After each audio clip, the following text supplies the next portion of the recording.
good afternoon. Ngayon ay ako magbibigay lang ng tips guys dahil sa aking nararamdaman. Sabi nga pala ng aking doktor, pag nagnanam ang aking kamay at ang aking paa or nagtitingling, kailangan kong maglagay ng ice sa aking kamay. At least i-massage ko kahit dun sa paa, at least mga 5 minutes. O kaya kung wala ka namang ice pack, gagawin mo, maglalagay ka ng tubig sa bote na ganito, tapos i-frozen mo. Tapos pag frozen na siya, gaganon-ganonin mo siya. At saka yun sa paa, at least 5 minutes.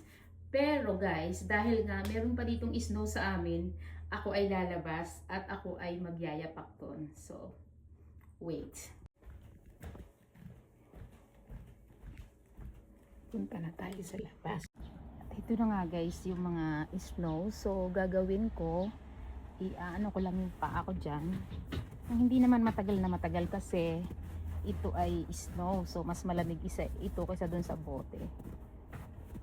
So, gagawin ko ganyan-ganyan lang muna bago saka ako aalis. So, hanggat kaya mo, huwag ka munang aalis. Ganyan. So, nakakatulong talaga ito guys kahit dyan sa atin gawin nyo. Ilagay nyo dun sa bote yung tubig at i-frozen nyo.